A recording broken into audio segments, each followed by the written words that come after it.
अस्सलाम वालेकुम और आप सबका वेलकम है रियलिटी चेक में, जहां हम सिर्फ हेडलाइंस रिपीट नहीं करते बल्कि उनके पीछे छुपी रियलिटी को समझने की कोशिश करते हैं। आज के एपिसोड में हम आपको लेके जा रहे हैं कि ऐसे ग्लोबल सफ़र पर जहां हर स्टोरी सिर्फ न्यूज़ नहीं बल्कि एक सिस्टम का रिफ्लेक्शन है, ज़मीन, इकॉनमी और दुनिया के हिडन पैटर्न्स का।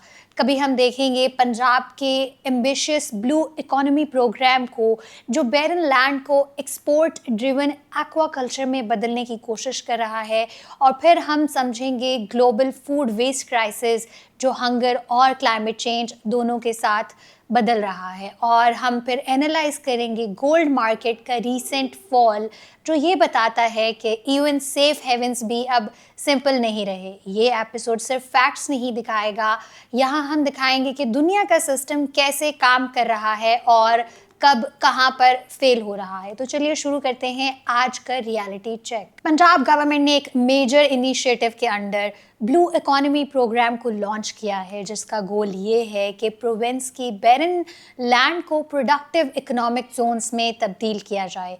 इस प्रोग्राम के under shrimp farming projects develop किए जा रहे हैं 3 मेजर साइट्स पर, जिसमें सरगोदा, अलीवाला और शाहगढ़ शामिल हैं। चीफ मिनिस्टर मरियम नवाज के मुताबिक इन प्रोजेक्ट्स में large scale infrastructure development almost rapid pace पर चल रहा है, जहां हंड्रेड्स ऑफ एकर्स लैंड को एक्वाकल्चर यूज़ के लिए प्रिपेयर किया जा रहा है। सरगोदा प्रोजेक्ट में ponds, tubewell installation, warehouses और एडमिन ब्लॉक्स का काम काफ़ी हद तक मुकम्मल हो चुका है। अलीवाला साइट पर 1200 के करीब एकड़ ज़मीन में ज़्यादातर लैंड को क्लियर किया जा चुका है और हंड्रेड्स ऑफ पॉन्ड्स और ड्रेनेज सिस्टम को डेवलप किया जा रहा है। जबकि शाहगढ़ प्रोजेक्ट में वाटर सप्लाई, इलेक्ट्रिफिकेशन और process roads almost completion stage पर हैं। ऑफिशियल्स के मुताबिक ये पाकिस्तान का पहला large scale government backed scientific shrimp farming system बन रहा है, जहां मॉडर्न एक्वाकल्चर टेक्निक्स इस्तेमाल हो रही हैं। ये प्रोजेक्ट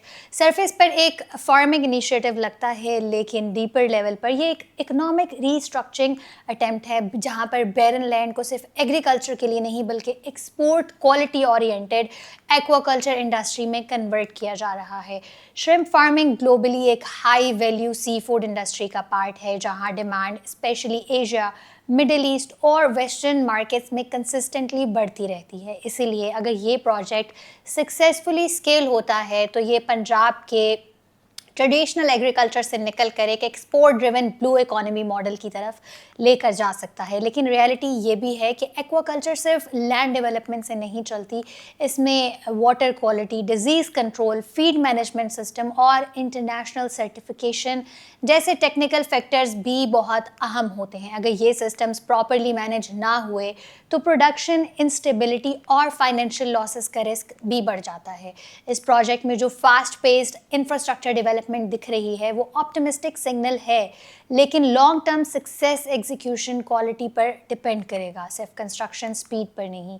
इस इनिशिएटिव का कोर आइडिया ये है कि अनयूज्ड लैंड को रेवेन्यू जनरेटिंग एसेट्स में तब्दील किया जाए। अगर ये सक्सेसफुल हो जाता है तो पंजाब सिर्फ वीट या ट्रेडिशनल क्रॉप्स पर डिपेंडेंट नहीं रहेगा, बल्कि सी फूड एक्सपोर्ट्स, जिसमें हाई वैल्यू ग्लोबल मार्केट्स में एंटर किया जा सकता है। श्रिम्प फार्मिंग ग्लोबली एक प्रॉफिटेबल इंडस्ट्री है, लेकिन ये रिसोर्स इंटेंसिव भी है।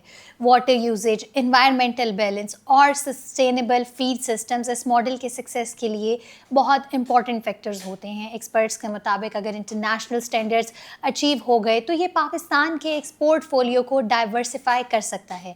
इस कॉन्टेक्स्ट में ये प्रोजेक्ट सिर्फ फार्मिंग नहीं बल्कि इकोनॉमिक मॉडल है, जहाँ ज़मीन को पैसिव एसेट से एक्टिव इंडस्ट्रियल प्रोडक्शन जोन बनाया जा रहा है। रियलिटी चेक यही कहता है कि पंजाब का ब्लू इकोनॉमी प्रोग्राम एक हाई पोटेंशियल ट्रांसफॉर्मेशन इनिशिएटिव है, लेकिन अभी ये अर्ली एग्जीक्यूशन फेज में है। इंफ्रास्ट्रक्चर प्रोग्रेस स्ट्रॉन्ग है, लेकिन रियल सक्सेस तभी डिफाइन होगी जब प्रोडक्शन स्टेबल हो, एक्सपोर्ट्स शुरू हो जाए और international quality standards consistently meet हो रहे हों। यानी ये सिर्फ ज़मीन को इस्तेमाल करने का प्रोजेक्ट नहीं बल्कि ज़मीन को ग्लोबल इकोनॉमी से कनेक्ट करने की कोशिश है, जिसके रिजल्ट में अभी पोटेंशियल है, प्रूफ नहीं। तो सवाल ये नहीं कि पंजाब अपनी ज़मीन इस्तेमाल कर रहा है, असल सवाल ये है कि क्या ज़मीन वाकई एक ग्लोबल एक्सपोर्ट इंजन बन सकती है या फिर सिर्फ एक एम्बिशियस आइडिया रह जाएगा जो सिर्फ पेपर्स की हद तक स्ट्रॉन्ग था या ग्राउंड पर चैलेंज होगा। दुनिया एक ऐसे फूड सिस्टम को फेस कर रही है जहां एक तरफ भूख है और दूसरी तरफ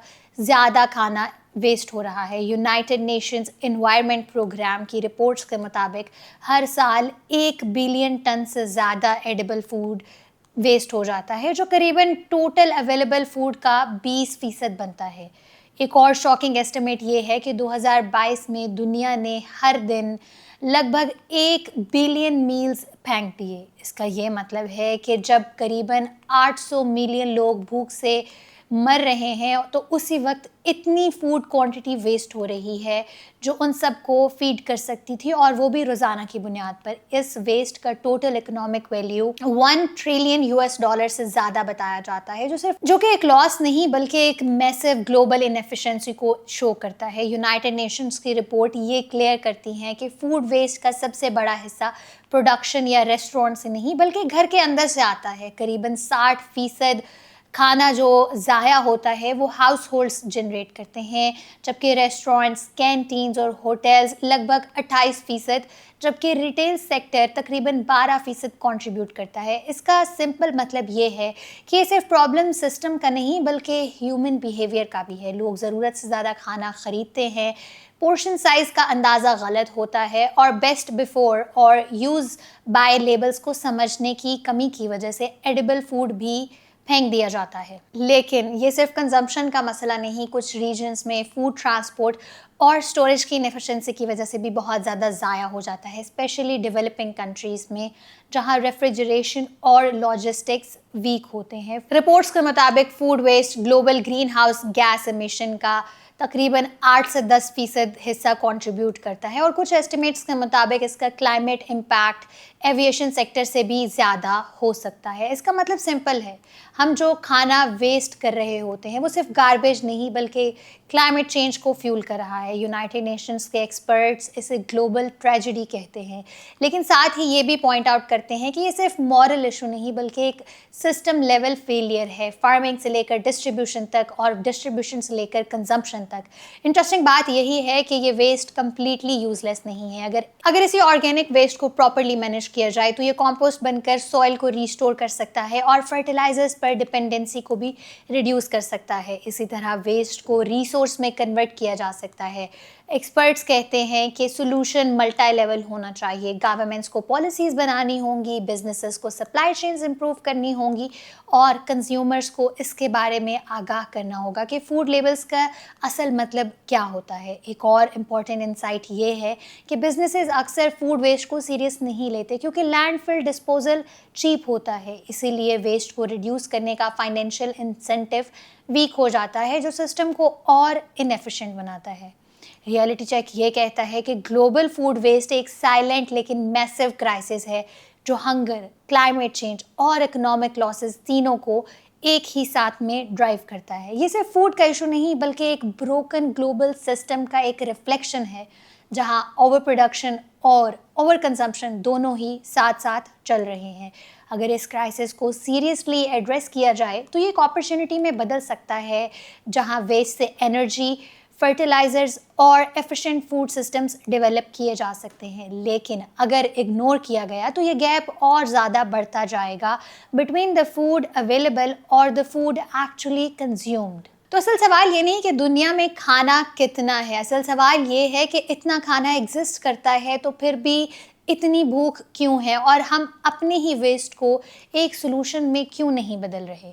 आज के एपिसोड में हमने देखा कि दुनिया के हर सिस्टम के पीछे एक हिडन ट्रूथ होता है जो कभी डेवलपमेंट के प्रॉमिस के नाम पर होता है या कहीं पर इम्बैलेंस का क्राइसिस और कभी मार्केट्स की अनसर्टेनिटी। रियलिटी चेक यही कहता है कि दुनिया सिंपल सिग्नल्स पर नहीं चलती, इंटरकनेक्टेड सिस्टम्स पर चलती है जहां एक चेंज दूसरे को अफेक्ट करता है। तो आज का सबसे बड़ा टेक अवे यही है कि सॉल्यूशंस एग्जिस्ट करते हैं लेकिन उनका इम्पैक्ट एग्जीक्यूशन पर डिपेंड करता है। अगर आपको ये सेगमेंट पसंद आया तो हमें कमेंट में अपनी राय ज़रूर बताएं। I am Ramna Said signing off from Reality Check, where facts cut through the noise. Catch you in the next episode. Thank you.